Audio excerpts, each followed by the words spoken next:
tahun. Yang kami hormati Bapak Ibu SDN Wates 2 yang berbahagia.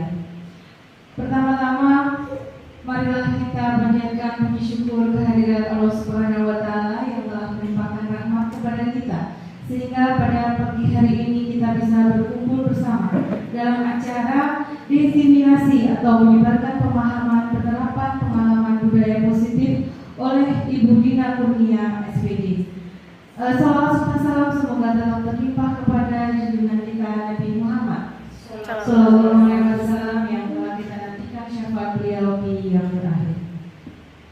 Mengawali acara, mari kita buka dengan bacaan basmalah. Semoga dengan bacaan basmalah tadi bisa memperlancar acara pada pagi hari ini. Acara dilanjutkan dengan diseminasi modul 1.4 budaya positif oleh Ibu Dina Kurnia SPD. Kepada beliau waktu kami persilakan.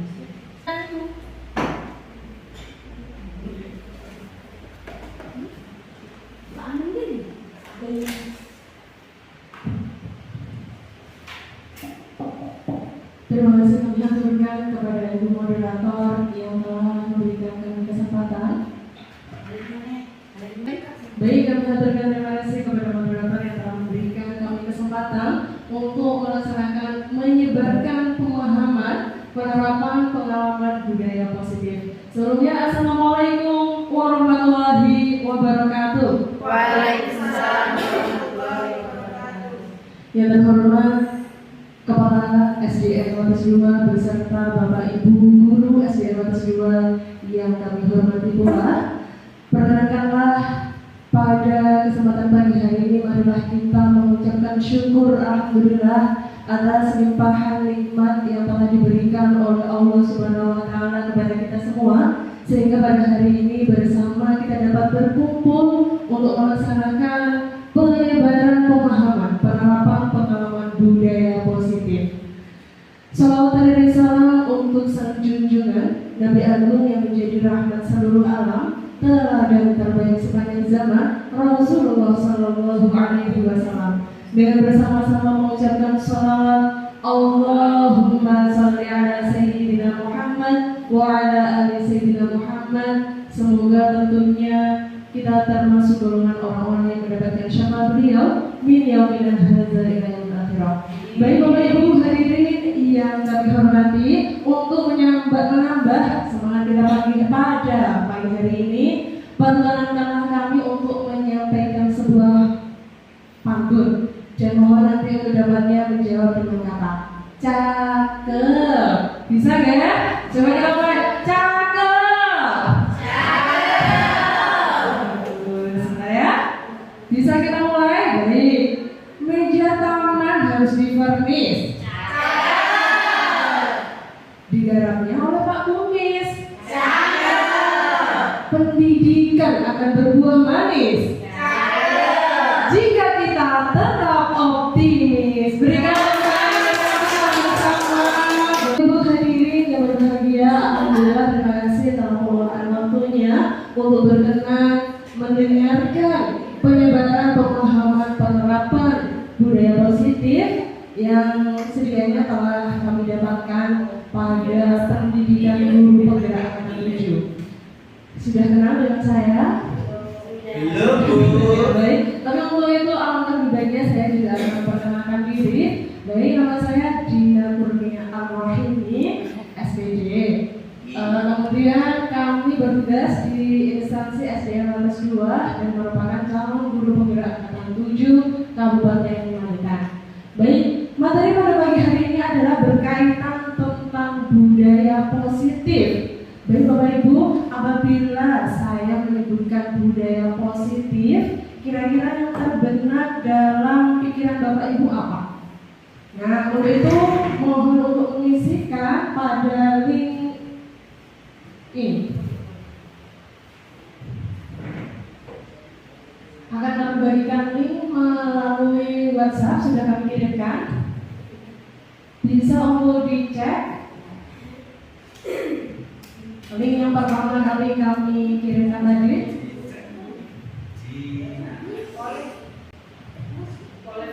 Kira-kira Kalau saya berbicara tentang budaya positif, Bapak bisa untuk dituliskan di polling yang telah kami kirimkan, monggo.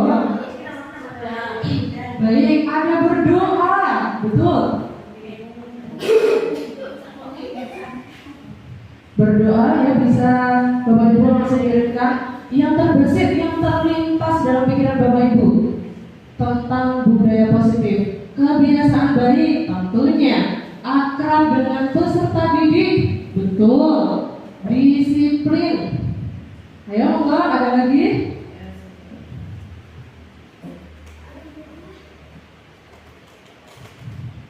Ada apa lagi? Masih akrab dengan peserta didik, disiplin, berdoa, kebiasaan baik. Oh ya, yang menulis akrab dengan peserta didik ada 2 orang.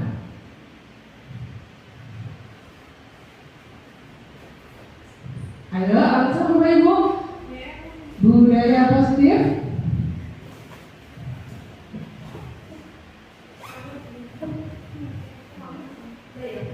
Ada yang kesusahan untuk mengetik?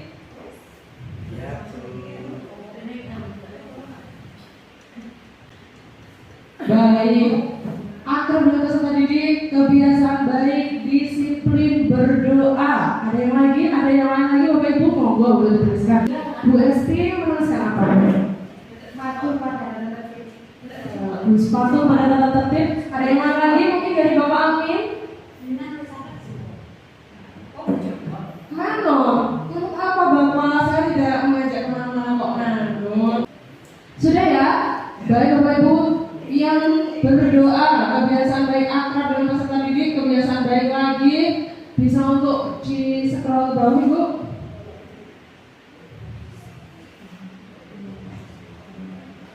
Atau yang ke atas? Oh, ternyata dari keseluruhan semuanya jawabannya hampir sama. Tetapi Bapak Ibu, secara keseluruhan apa yang Bapak Ibu semua tulis ini adalah betul. Bahwasanya budaya positif itu adalah suatu kegiatan yang itu dapat meningkatkan motivasi intrinsik dari siswa. Lebih lanjut lagi, kebiasaan atau budaya positif ini juga mengacu kepada peningkatan karakter dari peserta didik. Seperti yang telah akhir-akhir ini digaungkan oleh pemerintahan kita tentang karakter apa Bapak Ibu? Karakter P5. Pernah mendengar Bapak Ibu P5? Saya yakin semuanya sudah mendengar. P5 itu adalah penguatan proyek penguatan profil pelajar Pancasila. Yang di dalamnya ada 6 dimensi, betul? Ada apa saja? Yang pertama adalah beriman kepada Tuhan Yang Maha Esa. Yang kedua, bergotong royong, betul. Yang ketiga adalah berkebinekaan global. Yang selanjutnya bernalar kritis, masih lagi. Dan yang kedua terakhir ini tidak Yang selanjutnya adalah mandiri dan juga kreatif. Itu adalah karakter-karakter yang diharapkan oleh pemerintah dapat dimiliki oleh peserta didik kita. Itu juga merupakan serangkaian budaya positif. Baik Bapak Ibu, budaya positif ini terdapat inti-inti yang ketika kita menerapkannya, maka kita harus menguasai. Yang pertama adalah disiplin positif. Selanjutnya adalah motivasi perilaku manusia. Nah, kalau kita harus mempelajari motivasi, nanti akan kita bahas lebih lanjut. Selanjutnya adalah kebutuhan dasar, teori kebutuhan dasar. Ada nanti kita juga membuat keyakinan kelas. Dilanjutkan dengan mengetahui posisi kontrol kita sebagai guru. Dilanjutkan lagi restitusi, dan juga yang terakhir adalah segitiga restitusi. Nah Bapak Ibu, ketika kita akan menciptakan sebuah budaya positif, apakah kita bisa mengerjakannya secara sendirian? Tidak bisa. Itu hal yang sangat mustahil. Karena untuk menciptakan sebuah budaya positif ini diperlukan sebuah kolaborasi yang apik dari seluruh stakeholder ataupun warga negara dari sekolah tersebut. Guru dengan siswa, siswa dengan orang tua dengan komite, dan juga dengan lingkungan. Karena apa Bapak Ibu? Pendidikan itu tidak melulu hanya di sekolah saja. Ada 3 trilogi pendidikan. Yang pertama adalah di sekolah tentunya, dan yang paling utama adalah di keluarga, dan faktor pendukung lainnya adalah juga di lingkungan ataupun masyarakat. Untuk itu, sekali lagi untuk menciptakan sebuah budaya positif ini, kita harus berkolaborasi yang baik dengan ketiganya. Next. Nah, baik Bapak Ibu, di sini ada 2 buah gambar yang tentunya berbeda antara yang atas dengan yang bawah. Boleh kita cermati dan nanti mohon untuk perwakilan dari Bapak Ibu untuk dapat mengemukakan pendapatnya berkaitan dengan foto yang di depan ini. Monggo dicermati dulu. Yang depan itu kira-kira ada di mana, yang bawah ada di mana, siapa saja, sedang apa. Monggo coba dicermati terlebih dahulu. Sudah Bapak Ibu? Sampun, Pak Amin?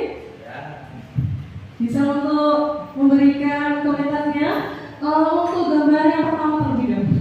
Sedang ada di sekolahan belajar. Betul Bapak Amin. Bapak Amin menyebutkan bahwasanya gambar yang pertama ini berada di sekolahan. Betul, dibuktikan dengan apa Bapak? Adanya apa? Guru sedang menerangkan kepada muridnya. Gurunya sedang menerangkan kepada muridnya. Posisi muridnya bagaimana Bapak? Pertama, dia memperhatikan. Mendengarkan tapi sombong uang ya. Itu artinya apa berarti? Bosan. Betul. Yang kedua? Yang kedua, Sibuk sendiri. Ya betul, bisa jadi ya itu sibuk sendiri. Karena dilihat dari gurunya sedang menjelaskan tapi siswanya malah asik menulis. Yang ketiga? Seperti siapa itu Bapak? Baik. Gurunya berada di mana? Di depan kelas.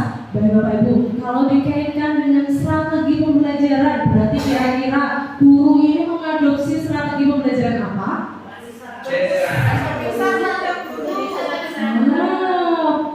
Pembelajarannya berpusat kepada guru. Baik, betul.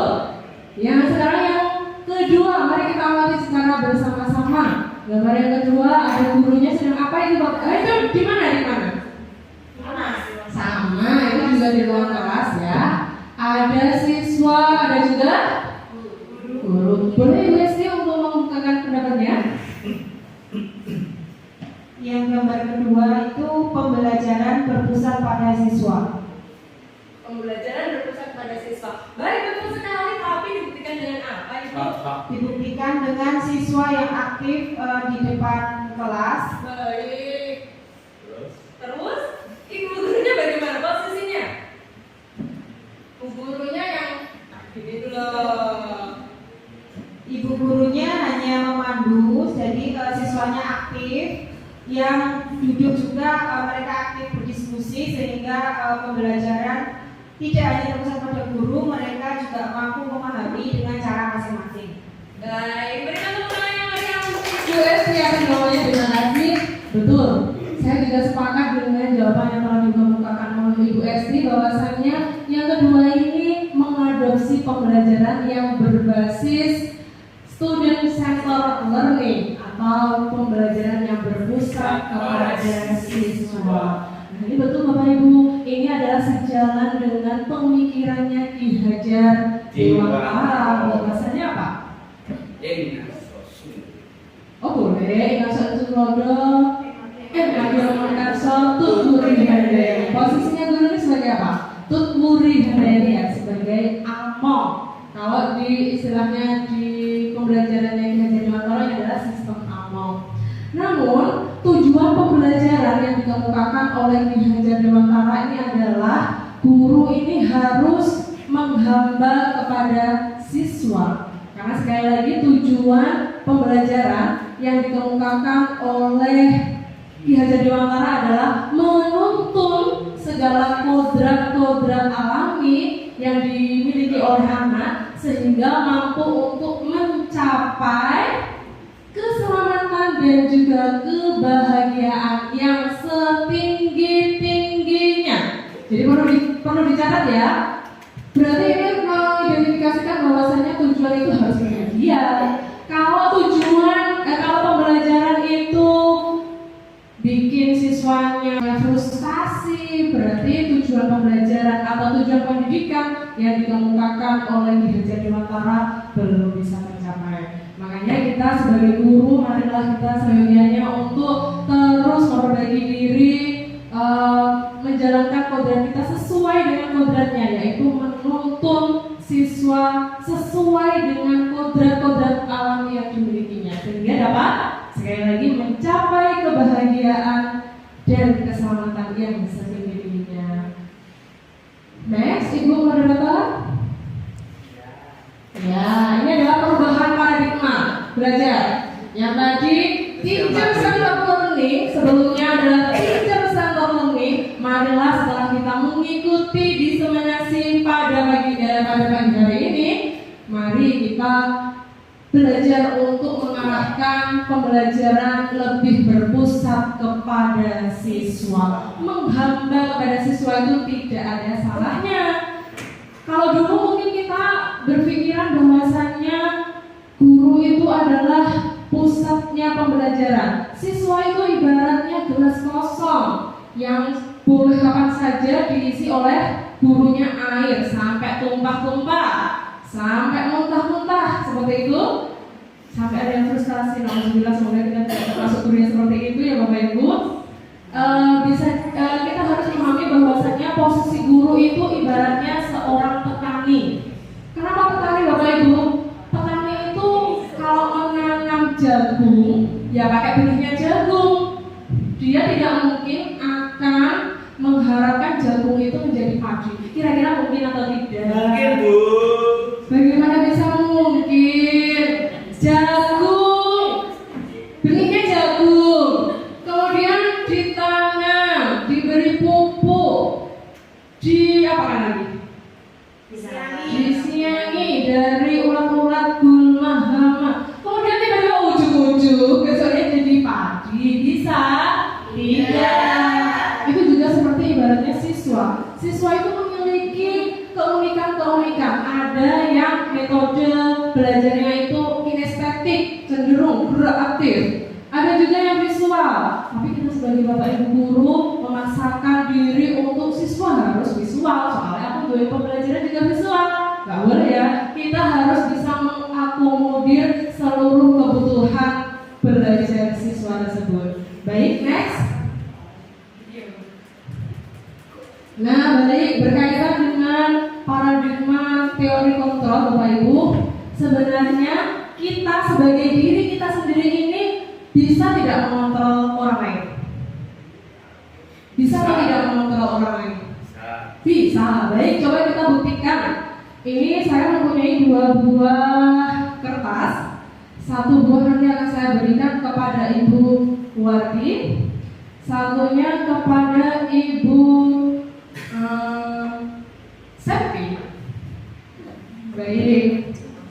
Nanti mohon untuk Ibu Warti menuliskan 1 buah barang berharganya. Dimohon untuk tidak menuliskan suami. Ya, ya. Yang barang berharganya. Coba dituliskan. 5, 4, 3, 2, 1. Sudah Ibu? Sudah. Boleh saya cek? Oh iya betul, benar-benar berharga ya. Nah, selanjutnya silakan Ibu remas-remas kertasnya tadi. Kemudian ada Ibu Septi, silakan berhadapan. Ya, saya mohon untuk Ibu Septi berusaha sekuat tenaganya untuk mengambil barang berharga yang dimiliki oleh Ibu Warti. Boleh dengan boleh? Enggak. Enggak. Loh ini langsung dipasang, nggak ada, nggak harus mungkin dikasih ini. Kalau gitu namanya maling ibu.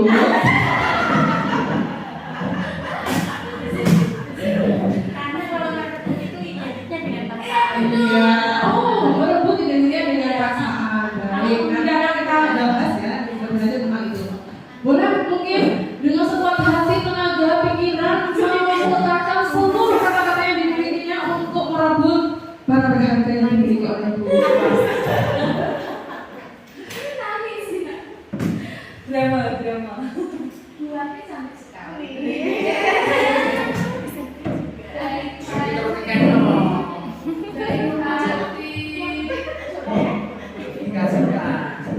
Buatnya kalau bisa memberi itu kan termasuk budaya positif ya. Nah, kita itu kalau membantu sesama teman yang lagi untuk itu kan juga baik. Nah, gimana kalau semuanya membantu saya? Ya, apa? Memberikan ini yang itu berarti ya? Iya, saya sedang butuh itu sekali ya. Boleh ya Bu Arti? Apakah Bu Arti akan memberikannya? Diberikan. Ini sangat berharga soalnya. Jadi Saya juga sedang butuh Ibu membantu teman. Baik, aku terus berusaha untuk mendapatkannya. Itu sangat baik loh Bu. Apakah Bu Arti akan memberikan ibu? Ya. Masih tentu memberikan atau tidak? Bu Arti yang cantik dan baik hati. Baik, berikan tepuk tangan untuk Ibu Sakti dan juga Ibu Warti. Ternyata pada kasusnya Ibu Warti dan juga Ibu Sakti, Bu Warti tetap kekeh untuk mempertahankan barang berharganya. Kalau dilihat dari kasus tersebut, berarti jadi siapa yang sesungguhnya memiliki kontrol, Bapak Ibu? Siapa yang memiliki kontrol? Diri sendiri. Tidak akan ada intervensi dari pihak lain. Dengan sekuat tenaga kalau pihak lain menginginkan, asalkan kita tidak mengizinkan, tidak mau untuk dikontrol atau tidak mau untuk menyerahkan, ya tetap kita kekeh untuk mempertahankan. Itu namanya adalah kontrol diri. Karena sesungguhnya yang dapat mengontrol diri itu bukan orang lain. Yang bisa hanyalah diri kita sendiri. Sepakat Bapak Ibu? Sepakat. Next.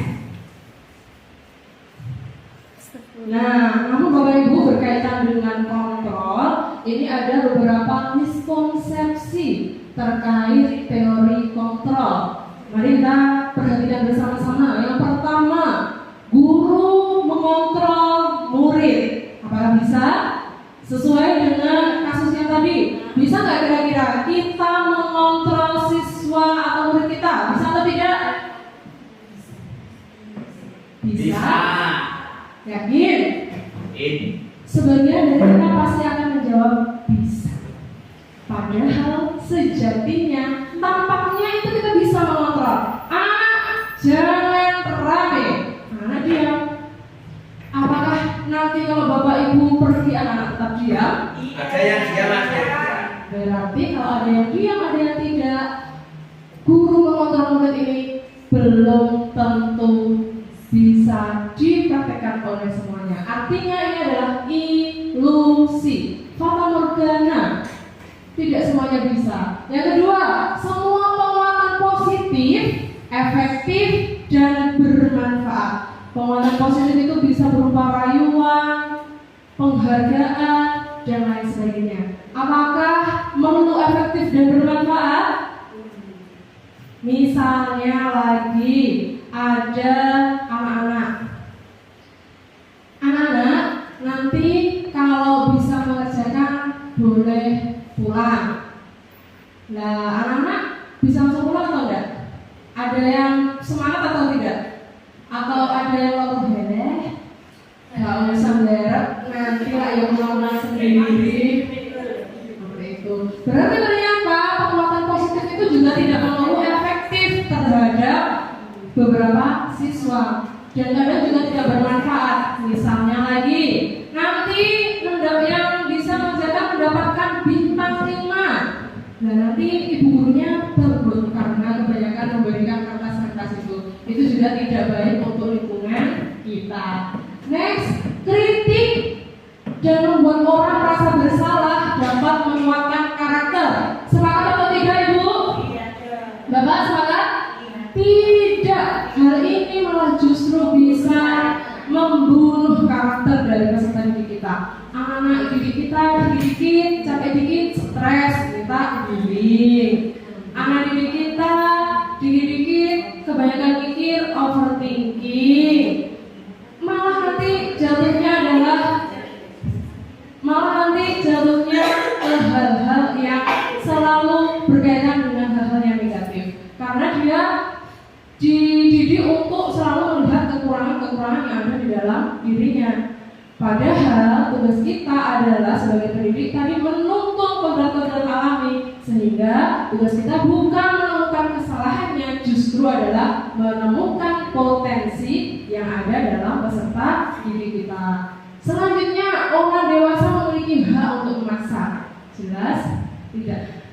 Kadang bisa kita memaksa siswa untuk mengerjakan PR, harus mengikuti apa yang kita dengarkan, tapi itu tidak akan bertahan dengan lama.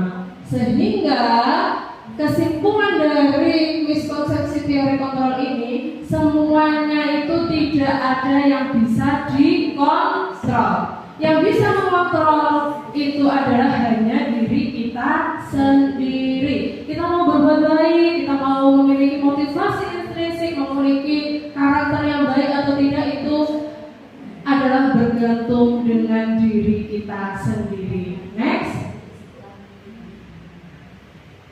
Nah ini Bapak Ibu, perubahan paradigma stimulus respon menjadi teori kontrol atau teori pilihan.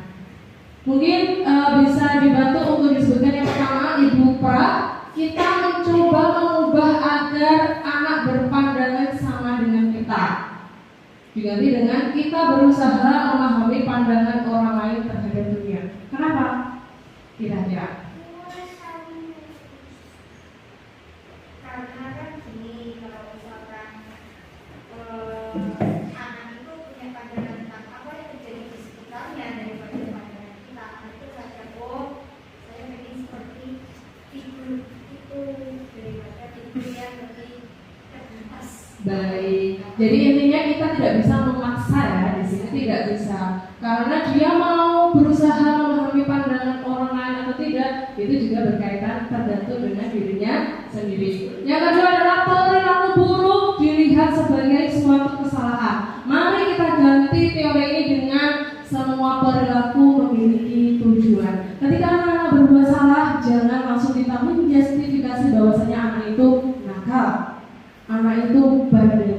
Dia melakukan segala sesuatu itu, kita harus mempunyai pandangan bahwasanya semua yang melakukan sesuatu itu pasti memiliki tujuan.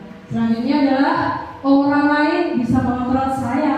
Sepakat? Tidak. Mari kita ganti dengan hanya saya yang bisa mengontrol diri. Selanjutnya adalah saya bisa mengontrol orang lain. Bisa atau tidak Bapak Ibu tadi? Tidak. Dibuktikan bahwasanya Bu Septi tadi berusaha untuk mempengaruhi, mengontrol Ibu Warti, tapi apa yang dilakukan Ibu Warti, dia tetap kekeh mempertahankan diri. Jadi tidak selamanya kita bisa mengontrol orang lain. Walaupun ada beberapa waktu kita tampaknya bisa mengontrol, tapi sejatinya itu adalah bukan mengontrol. Dia hanya mengikuti kita sebatas adanya kita. Kalau kita tidak ada, dia akan mengacu kepada apa yang dia ingin. Selanjutnya, pemaksaan ada pada saat bujukan gagal. Mari kita ganti hal tersebut dengan kita berkolaborasi dan juga melaksanakan konsensus untuk menciptakan pilihan-pilihan baru. Model berpikiran seperti ini itu bukan model berpikiran menang kalah. Kalau anak-anak mengikuti kita berarti kita menang dan anak-anak kalah, tidak seperti itu. Yang marilah kita mengubah pemikiran itu menjadi menjadi model berpikir menang-menang, win-win solution. Semuanya mendapatkan kebermanfaatannya dan juga mendapatkan kebahagiaannya masing-masing. Tidak ada yang merasa terintimidasi. Next. Nah, di sini kita juga akan berbicara masalah disiplin positif. Nah, Bapak Ibu, sekali lagi kalau saya mengatakan disiplin positif, kira-kira yang terbenak dalam pikiran Bapak Ibu apa? Berpikiran positif, apakah Bapak Ibu juga berpikiran tentang tata tertib? Disiplin positif itu mesti kaitan dengan tata tertib kah? Iya, Bisa jadi berkaitan dengan peraturan. Bisa jadi lagi berkaitan dengan kepatuhan. Ya, berkaitan dengan teratur. Ya, dan dari kesemuanya itu disiplin positif juga berkaitan dengan hukuman. Sepakat? Tidak. Tidak sepakat? Kenapa? Bisa jadi?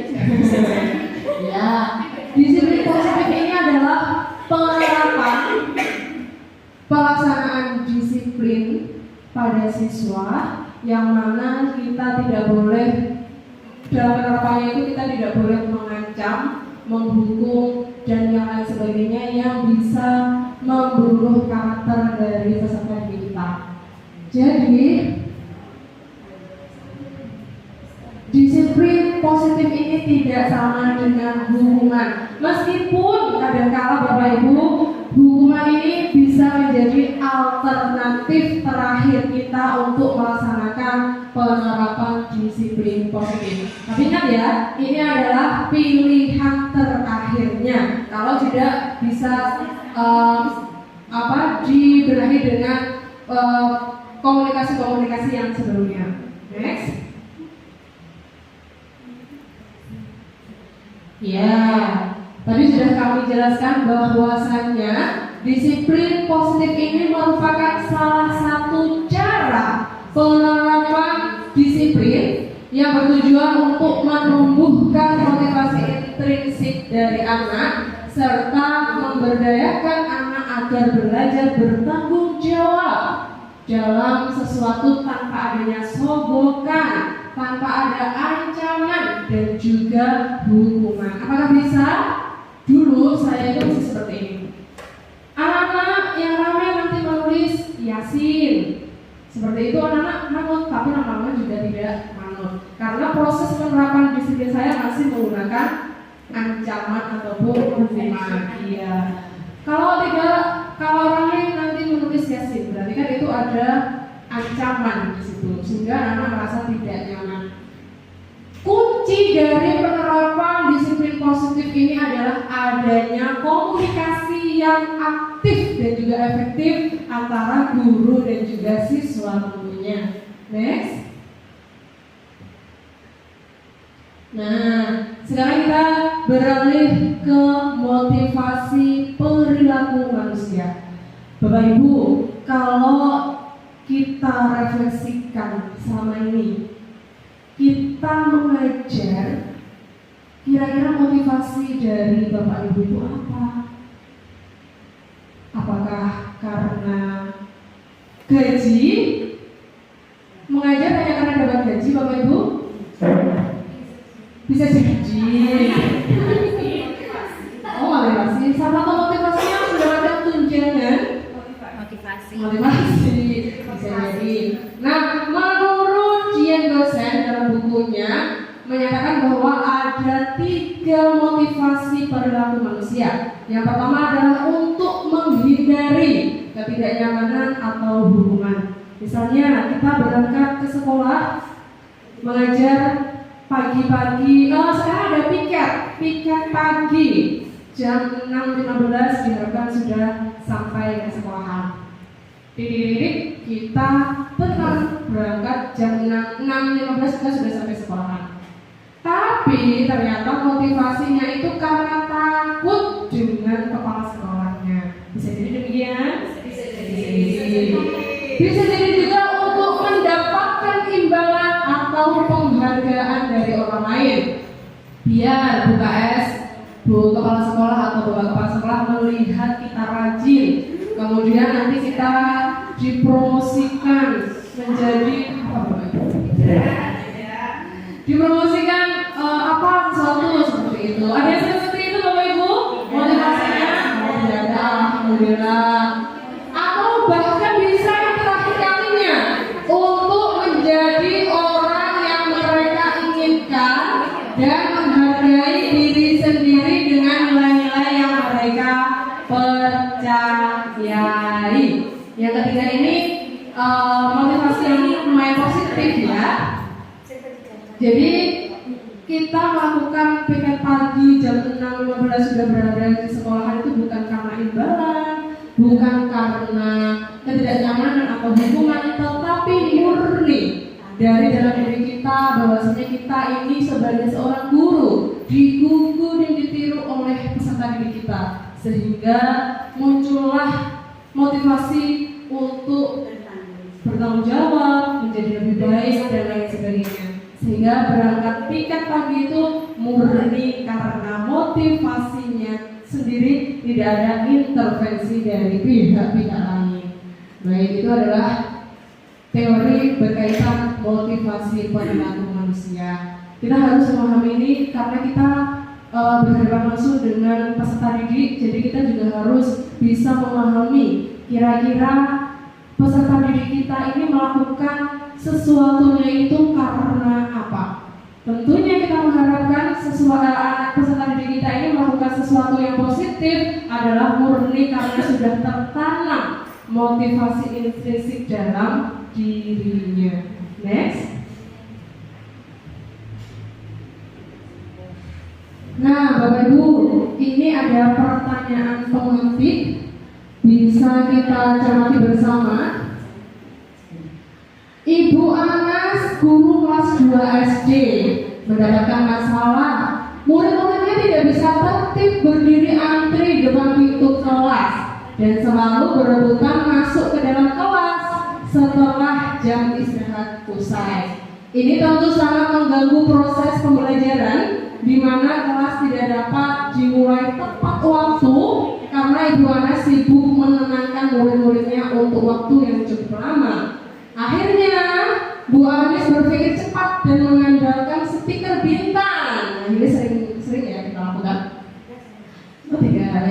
Setiap murid-muridnya akan masuk kelas usai jam istirahat, Bu Anas akan mengiming-imingi muridnya dengan stiker bintang. Ayo, siapa yang dapat berdiri lurus dan berbaris rapi antri depan pintu dapat bintang dari Bu Anas. Sebagian besar murid-muridnya menyambut tantangan tersebut dan langsung berdiri rapi di depan pintu agar mendapatkan stiker bintang. Hal ini terus dilakukan oleh Bu Anas selama beberapa minggu karena cukup berhasil Bapak Ibu untuk mendisiplinkan anak-anak. Namun suatu hari Bu Anas itu sakit, terus kelasnya digantikan oleh Pak Heru. Pak Heru itu tidak mengetahui bahwasannya adanya stiker bintang. Kira-kira apa yang terjadi Bapak Ibu? Benar saja, pada saat mau masuk ke kelas usai jam istirahat, murid-murid kelas 2 itu kembali berebutan masuk ke kelas. Nah, kira-kira terjadi Bapak Ibu, kenapa anak-anak ini masih kembali ke aktivitas awal padahal sudah beberapa minggu sudah tertata dengan rapi oleh Bu Anis, tapi ketika Bu Anis sakit kelasnya kembali ramai sendiri. Kira-kira kenapa Bu Mia? Karena kontrolnya masih dari luar, siswa belum dari diri sendiri. Baik, sepakat dengan jawaban Sonia? Langsung sepakat semuanya. Betul, bahwasanya motivasi yang dimiliki oleh anak-anak ini masih dari luar karena adanya penghargaan berupa stiker bintang. Ya, ini tadi yang membantu teori kontrol, bahwasanya tidak bisa kita mengontrol orang lain. Kita harus menumbuhkan motivasi, sekali lagi motivasi intrinsik dari peserta didik itu agar ya dari dalam dirinya mau berbenah untuk menjadi lebih baik. Selanjutnya, ya ini menurut Al-Fihon, baik penghargaan maupun hukuman adalah cara-cara mengontrol perilaku seseorang yang dapat menghancurkan potensi. Saya juga berpikir demikian, bahwasanya ketika kita memberikan penghargaan, otomatis peserta didik kita itu akan termotivasi sehingga bisa menjadi lebih baik lagi. Ternyata tidak, Bapak Ibu. Penghargaan itu justru kadang-kala juga bisa seperti menghukum. Penghargaan sama dengan menghukum, karena dia itu sama-sama menghancurkan potensi untuk pembelajaran yang sesungguhnya. Secara ideal, tindakan belajar itu sendiri yang namanya penghargaan. Jadi penghargaan sesungguhnya itu ya kita mau belajar dan terus belajar untuk memperbaiki diri, itu yang namanya penghargaan, seperti itu. Next. Nah, baik, selanjutnya berkaitan tentang masih motivasi perilaku manusia. Tentu kita sebagai guru harus bisa menuntun anak didik kita untuk menumbuhkan motivasi intrinsiknya agar mereka bisa menjadi orang yang diinginkan dengan menghargai dirinya sendiri dan juga nilai-nilai yang mereka pegang. Next. Kalau dulu kita sering memberikan hukuman, sering memberikan penghargaan, maka setelah diseminasi pada hari ini, saya harapkan mari kita untuk meminimalisir pemberian penghargaan maupun hukuman kepada peserta didik kita. Makanya dengan apa? Nanti akan kita temukan jawabannya setelah mempelajari tentang restitusi. Jadi nanti kita mendidik anak-anak kita untuk bertanggung jawab dalam sesuatu dan juga sesuai dengan keinginan diri sendirinya, bukan dari kontrol orang lain. Next. Nah, Bapak Ibu, untuk menumbuhkan budaya positif, kita juga harus memahami kebutuhan dasar manusia. Tidak bisa dinafikan, kita ini adalah makhluk yang butuh dengan sesuatu. Kita memiliki nafsu, sehingga kita memiliki kebutuhan-kebutuhan yang itu harus dipenuhi oleh kita. Kalau tidak terpenuhi, akan terjadi apa, Bapak Ibu? Ketimpangan. Pasti nanti akan ada masalah. Itu nanti juga dapat kita, teori ini juga bermanfaat untuk kita mengatasi sebuah masalah yang dimiliki oleh siswa. Ada 5 kebutuhan dasar yang dimiliki oleh manusia. Yang pertama tentunya adalah bertahan hidup.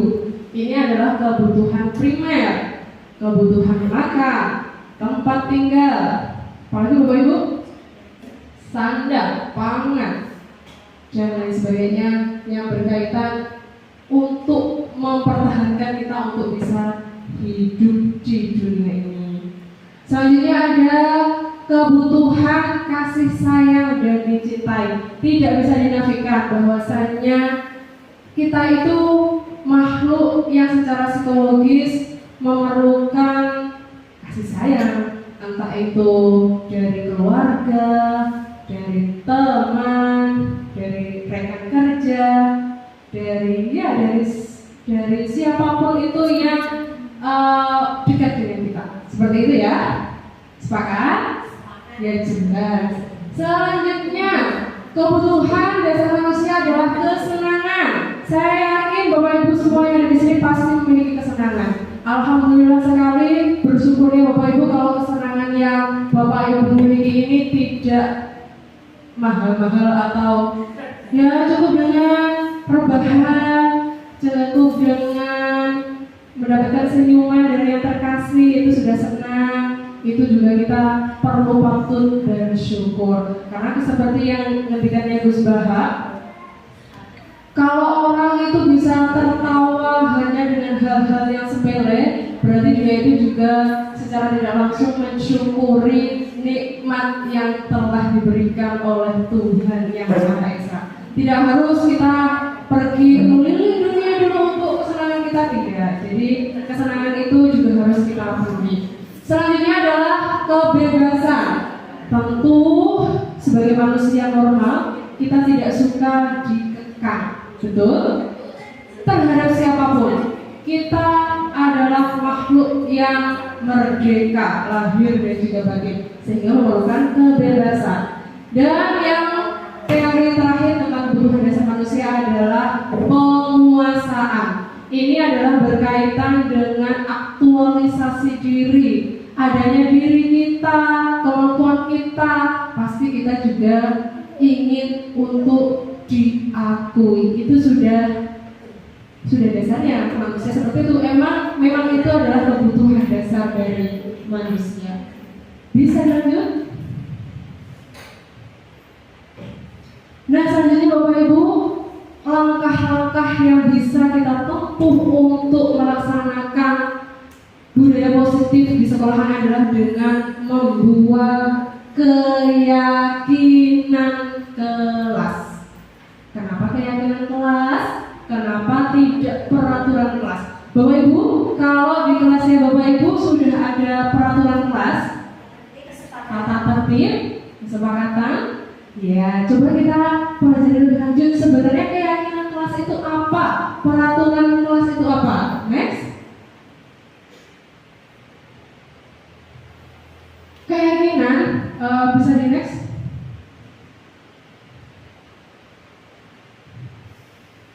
Nah, keyakinan kelas ini dibuat atas dasar kesepakatan antara siswa dan juga guru. Tidak harus melulu yang membuat keyakinan itu guru, karena yang melaksanakan itu adalah bersama guru dan juga siswa, harus bersama-sama. Tidak boleh siswa sendiri, tidak boleh guru sendiri. Karena ini adalah keyakinan kelas, maka kita harus bersepakat untuk bersama-sama melaksanakannya. Selanjutnya adalah keyakinan kelas ini bertujuan untuk mendukung motivasi intrinsik. Dan selanjutnya pembuatan keyakinan kelas ini harus kembali lebih menggerakkan daripada mengikuti peraturan. Nah, Bapak Ibu, kalau peraturan itu bisa berupa kata kerja, misalnya tidak boleh mencontek, tidak boleh terlambat, dan lain sebagainya. Tapi kalau keyakinan kelas, kita harus mengacu kepada nilai-nilai kebajikan yang ada. Ini menurut The Virtus Project, nilai-nilai kebajikan itu ada seperti ini, bisa Ibu lihat. Dari peduli, rajin, integritas, rasa hormat, sampai keteguhan hati hingga pengertian. Jadi caranya membuat kesepakatan kelas itu sifatnya, cirinya itu adalah abstrak, tidak langsung menjurus. Misalnya, kesepakatan kelasnya adalah bertanggung jawab. Jadi kesepakatan yang ditulis itu caranya adalah siswa kelas 2 harus bertanggung jawab terhadap tugasnya. Nanti bisa dijabarkan melalui peraturan-peraturan, misalnya piket tepat waktu, datang tepat waktu, harus melaksanakan piket kelas dan lain sebagainya. Terus harus apa lagi? Misalnya rajin atau peduli, berarti nanti bisa dijabarkan melalui peraturan-peraturan. Misalnya peduli terhadap lingkungan, berarti peraturannya harus membuang sampah pada tempatnya dan lain sebagainya. Seperti itu ya. Lanjut. Nah, baik Bapak Ibu, ini ada peraturan. Misalnya selalu kembalikan buku ke tempatnya. Kira-kira keyakinan kelasnya apa? Sesuai yang tadi Bu. Contoh ya, kita berikan contoh satu. Memberikan buku pada tempatnya. Kira-kira nilai-nilai kebajikannya apa? Keyakinannya apa? Tanggung jawab. Tanggung jawab. Ya, coba kita lihat apakah betul tanggung jawab. Next. Iya betul. Selanjutnya langsung kita baca saja ya. Dilarang mengganggu orang lain. Berarti keyakinannya menghormati orang lain. Dan sampai seterusnya. Sudah paham tentang keyakinan kelas dan peraturan? Ya. Next. Baik, tadi kita sudah mempraktikkan membuat keyakinan kelas secara bersama-sama. Misalnya apa Ibu keyakinan kelasnya? Bertanggung jawab terhadap tugasnya. Berarti tadi peraturan kelasnya bisa dijabarkan dengan melakukan tiket. Nah, baik betul. Terima kasih. Saya kira semuanya Bapak Ibu sudah paham tentang keyakinan kelas, betul? Betul. Boleh kita next, Ibu?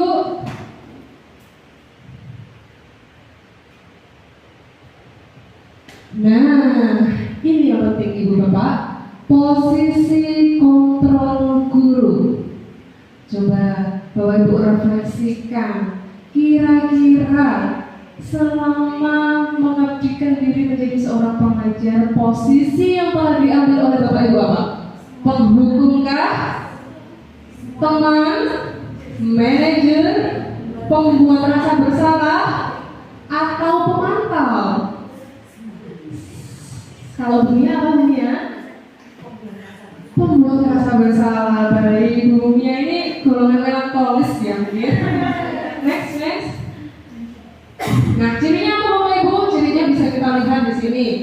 Kalau penghukum itu mesti berkaitan dengan sesuatu yang menyakitkan. Misalnya tadi tidak mengerjakan tugas, langsung anak-anak dihukum lari mengelilingi lapangan sebanyak 100 kali. Ujung-ujungnya semaput. Yang susah siapa? Bapak Ibu gurunya. Next, pembuat rasa bersalah itu mesti gini cirinya. Ya Allah nak, gak kasihan sama bu guru kamu. Sudah melakukan kesalahan lagi, dipikirnya Bu Dina lagi. Nanti yang dimana ibu kepala sekolah siapa nak? Bu Dina.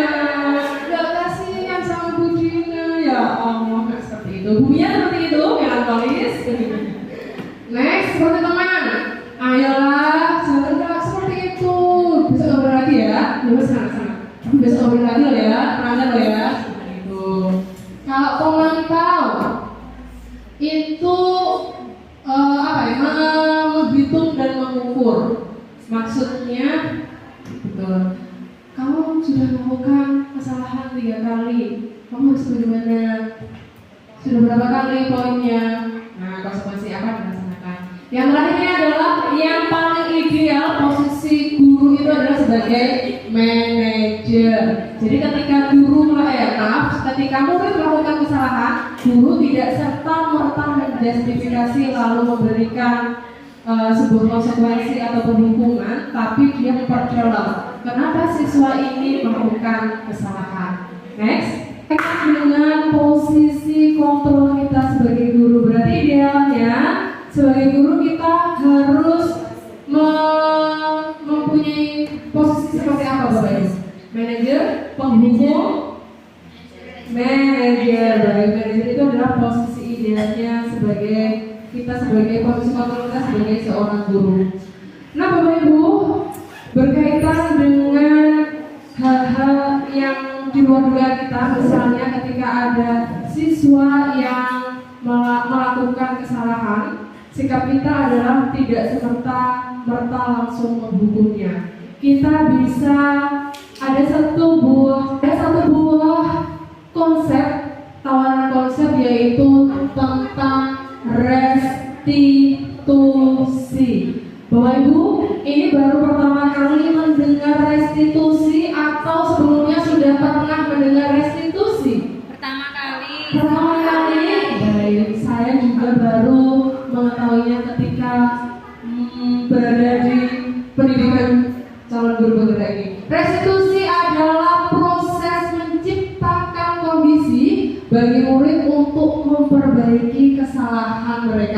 sehingga mereka bisa kembali kepada kelompoknya dengan karakter yang lebih kuat. Seringkali Bapak Ibu, ketika siswa-siswi kita melakukan sebuah kesalahan, apa yang dilakukan?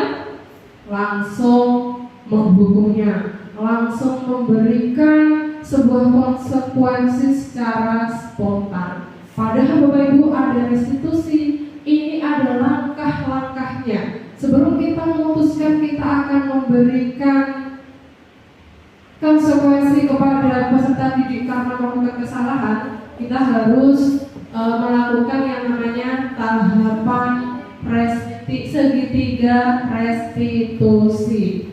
Next. Nah, sebelum kita memahami segitiga restitusi, di sini ada perbedaan antara hukuman, konsekuensi, dan juga restitusi. Bisa kita lihat, kalau hukuman itu menekankan kepada sesuatu yang menyakitkan, kalau konsekuensi menekankan kepada sesuatu yang harusnya terjadi. Ya, memang itu harusnya terjadi karena kamu melakukan seperti ini, konsekuensinya seperti ini. Kalau kamu terlambat mengikuti pelajaran olahraga, konsekuensinya kamu harus keliling lapangan. Itu karena berkaitan, maka itu disebut dengan konsekuensi. Nah, kalau restitusi ini ada merupakan pilihan, tidak serta-merta. Kita harus menggali kenapa anak ini melakukan kesalahan. Kita harus menggali lagi kira-kira kebutuhan dasar dari peserta didik kita ini apa yang belum terpenuhi sehingga dia itu melakukan sebuah kesalahan, dan hingga akhirnya nanti kita membuat pilihan yang itu bisa membuat peserta didik kita lebih baik lagi tanpa melakukan sebuah hukuman dan juga konsekuensi. Next.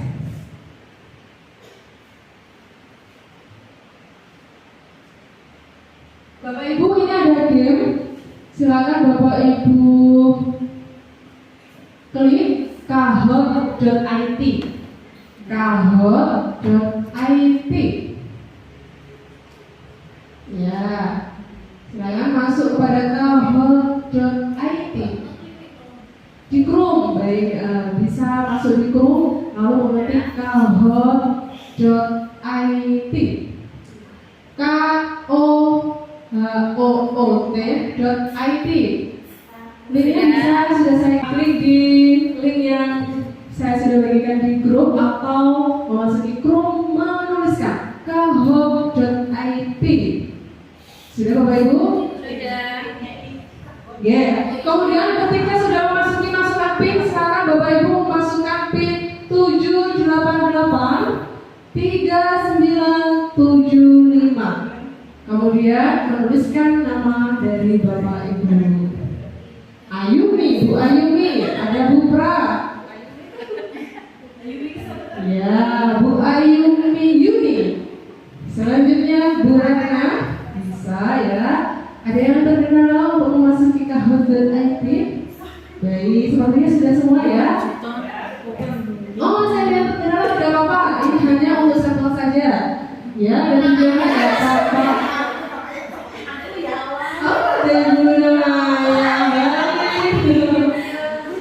Bisa kita mulai Bapak Ibu? Gamenya ya.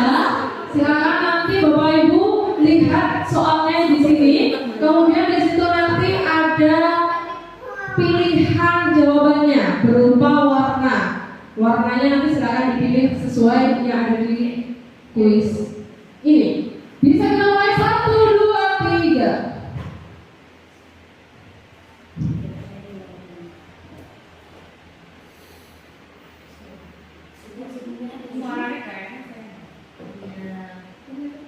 Bukanlah satu sekali dalam buku kalimat saya tidak akan mulai lagi karena penambah sekolah ini termasuk apa Bapak Ibu? Hukuman atau konsekuensi?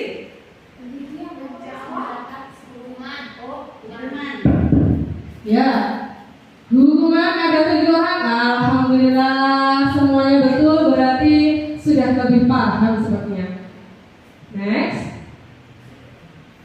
Ya, yang menduduki posisi tertinggi ada Ibu Ayumi. Selamat kepada Ibu Ayumi. Next.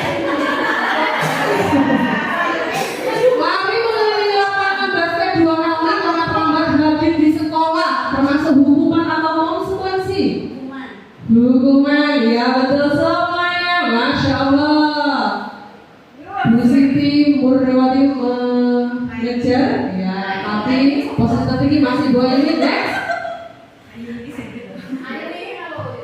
Murid diminta untuk push-up 15 kali karena tidak menggunakan masker ke sekolah. Termasuk hukuman atau konsekuensi? Hukuman ya.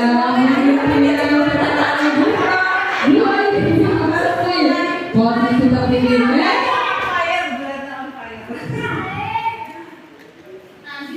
Menggantikan kertas tugas teman yang akan dicoret-coret. Termasuk hukuman atau konsekuensi?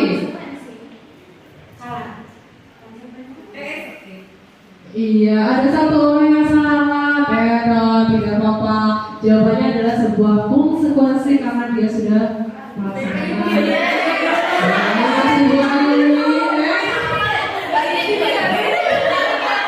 Membiasakan tukang lain belajar tulis kapan tersenggol pada saat belajar, hukuman atau konsekuensi?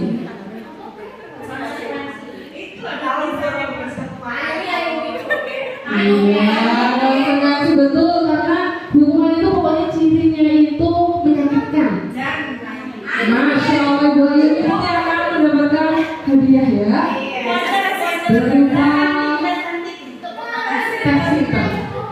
Mungkin disuruh untuk tidak menggunakan sepatu seharian di sekolah karena tidak menggunakan sepatu hitam. Termasuk apa? Iya, termasuk hukuman betul. Ada sekolah yang satu apa Ibu Bapak? Ya, Ibu Ayu ini kemana? Ibu Ayu ini.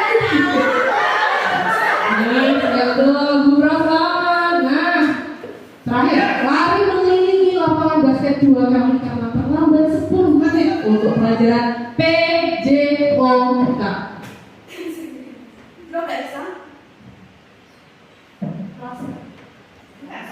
Ya, jawabannya adalah hukuman karena bersifat menyakitkan.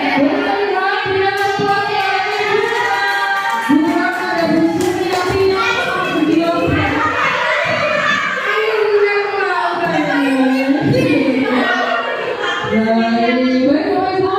saya kira semuanya sudah paham terkait dengan hukuman, konsekuensi dan juga mari kita akan bahas lebih lanjut tentang restitusi. Mengarah kepada teori yang terakhir berkaitan untuk menciptakan sebuah budaya positif, yaitu segitiga restitusi. Apa itu Bapak Ibu? Sebuah tahapan untuk memudahkan para guru dan orang tua dalam melakukan proses untuk menyiapkan anaknya untuk melakukan restitusi. Ada 3 tahapannya. Yang ketiga, restitusi itu merupakan tahapan untuk mempermudah seorang guru dalam menyiapkan peserta didiknya untuk melaksanakan sebuah restitusi. Ada 3 tahapannya Bapak Ibu. Yang pertama adalah menstabilkan identitas. Jadi ketika anak berbuat salah, kita panggil ke ruang guru, itu pasti mentalnya anak itu sudah down, sudah jatuh. Langkah yang pertama kita tidak langsung memarahinya, tapi kita harus menstabilkan identitasnya. Selanjutnya adalah validasi tindakan.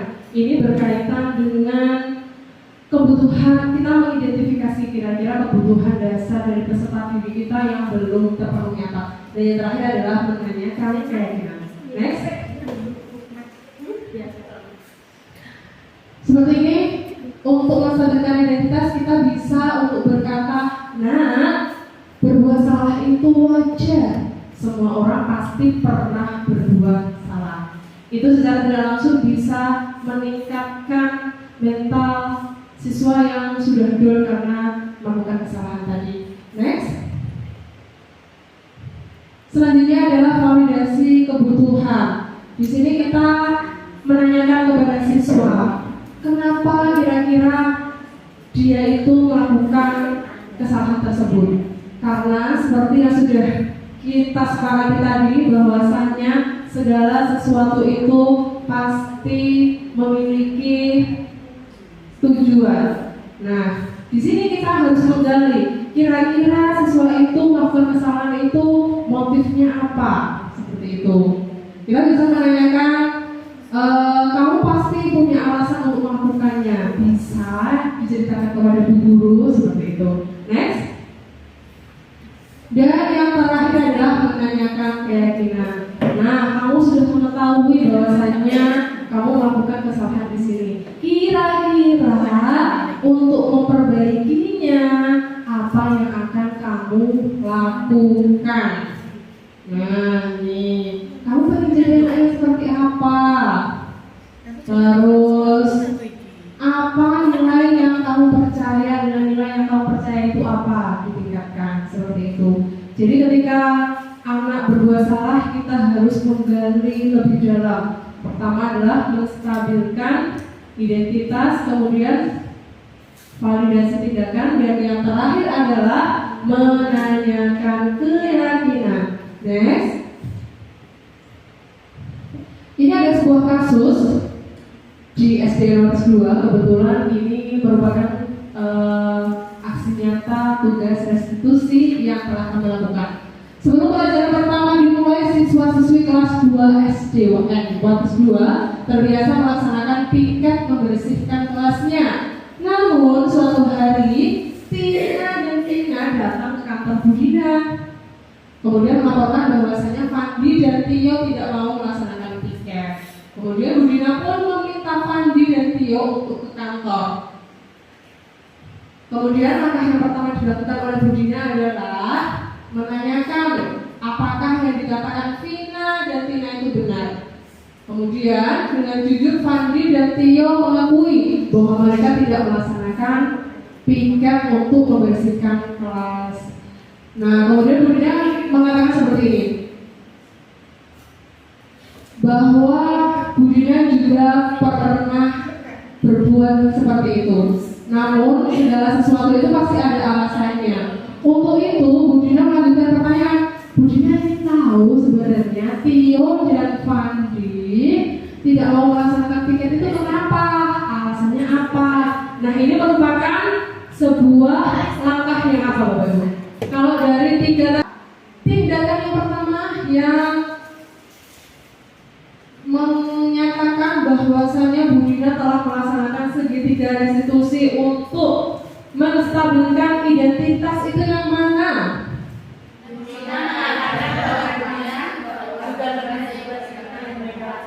Nah, baik, Bu Dina pernah berbuat seperti yang mereka lakukan, itu adalah sebuah langkah menstabilkan identitas. Selanjutnya, kira-kira ada langkah segitiga restitusi untuk validasi tindakan.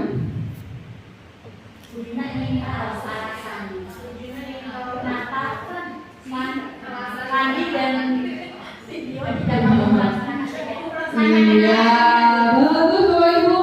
Bu Dina ingin tahu alasan kenapa Fandi dan Tio tidak mau melaksanakan piket. Itu adalah sebuah langkah untuk menanyakan, untuk memvalidasi tindakan. Dan yang terakhir, kira-kira ada atau tidak? Langkah untuk menanyakan keyakinan, ada atau tidak? Yang mana?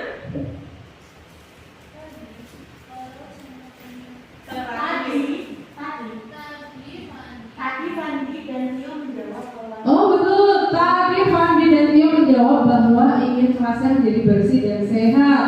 Nah, kalau seperti itu berarti kita harus mempunyai sikap apa? Dan mereka menjawab disiplin dan bertanggung jawab. Berikan aplaus yang mereka sudah bisa menjawab dengan betul kasus tersebut.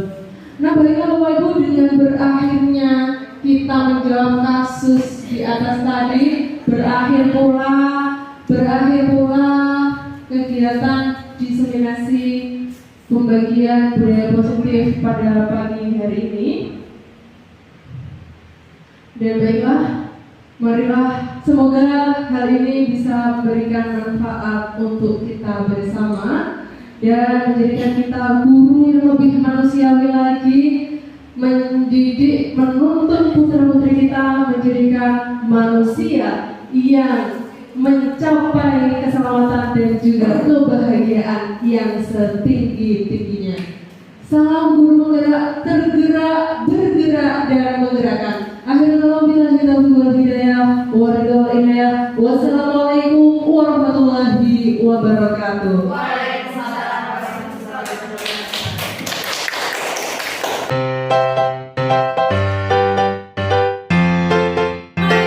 Warahmatullahi wabarakatuh. Waalaikumsalam warahmatullahi wabarakatuh. Jadi semangat semuanya, saya semuanya kelas 4. Ada yang tidak masuk 1 siapa? Sakit ya? Kita doakan semoga segera sehat kembali. Nah, sebelum kita memulai pembelajaran hari ini, kita tepuk semangat dulu. Tepuk semangat.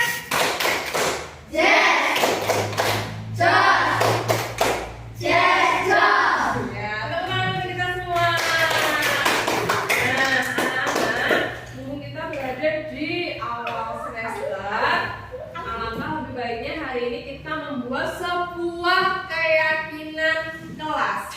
Apa itu keyakinan anak-anak? Ya, yang namanya keyakinan itu adalah sesuatu atau nilai-nilai yang akan kita yakini. Tentunya nilai-nilai nanti akan kita pilih sesuai dengan kesepakatan kelas. Anak-anak pernah dengar peraturan apa enggak? Kalau anak-anak dengar kata-kata peraturan, kira-kira takut atau bagaimana kalau melakukannya? Melakukannya itu karena terpaksa atau karena dengan sungguh-sungguh? Terpaksa ya, jujur gak apa-apa, terpaksa atau sungguh-sungguh? Terpaksa ya? Terpaksa? Kebanyakan terpaksa apa sungguh-sungguh? Jujur. Terpaksa ya, karena biasanya peraturan itu belum sesuai dengan, mungkin tidak sesuai dengan apa yang anak-anak yakini. Nah, ketika anak-anak yakin, misalnya anak-anak yakin nggak adanya Allah Subhanahu Wa Taala? Yakin? Anak-anak meyakini kalau Allah itu ada, sehingga anak-anak melakukan apa saja? Sholat 5 waktu, terus apa, mengaji tanpa ada suruhan, betul? Secara ikhlas melaksanakannya, betul, walaupun tidak ada orang, anak-anak tetap melaksanakannya. Tetap, nah itulah anak-anak yang namanya keyakinan. Nah, tentunya anak-anak mempunyai cita-cita, impian kelasnya ini bisa menjadi kelas yang kondusif. Begitupun Bu Guru. Bu Guru juga berharap anak-anak itu punya keyakinan, nilai-nilai yang nanti akan kita pilih, kita sepakati, lalu kita yakini selama berada di kelas 4. Nah, anak-anak, bedanya peraturan dengan keyakinan itu adalah kalau peraturan boleh menggunakan kata-kata negatif. Kata negatif itu bukan kata yang tidak boleh dilaksanakan. Kalimat negatif itu kalimat yang diawali dengan kata tidak, bukan. Misalnya tidak membuang sampah pada tempatnya, itu peraturan. Yang namanya keyakinan itu kita rubah, dipositifkan, kata tidaknya dihilangkan. Kalau misalnya tidak membuang sampah pada tempatnya, berarti keyakinan kelasnya apa, anak? Membuang sampah pada tempatnya. Misalnya lagi, tidak boleh terlambat. Nah, kata-kata tidaknya kan. Kalau kita ubah menjadi keyakinan kelas, kata-katanya jadi bagaimana? Datang tepat waktu. Nah, itulah anak-anak. Anak-anak sudah paham belum tentang keyakinan? Pokoknya itu adalah nilai-nilai yang akan kita yakini. Yang tentunya nilai-nilai itu bisa membawa ke arah kebaikan kita bersama. Kalau kita yakin, secara otomatis kita akan belajar bertanggung jawab untuk melaksanakan keyakinan tersebut. Paham? Nah, Bu Dina sekarang punya sticky note. Nanti Bu Dina akan bagikan. Silakan anak-anak tulis, boleh menulis apa saja, yaitu tentang keyakinan kelas yang akan kita pilih nantinya, yang akan kita laksanakan. Kira-kira anak-anak ingin mempunyai keyakinan apa saja? Paham atau tidak maksudnya Bu Dina? Paham? Boleh ditulis ya. Sudah bagikan satu persatu.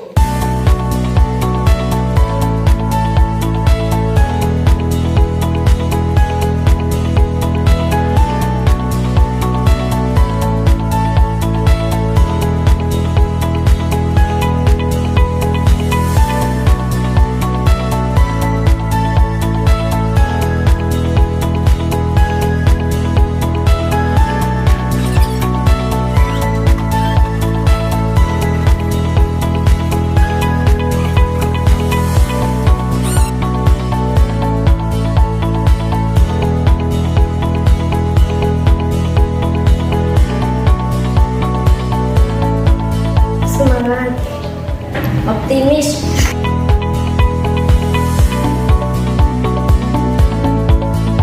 karena lebih baik daripada hari kemarin. Belajar bertanggung jawab.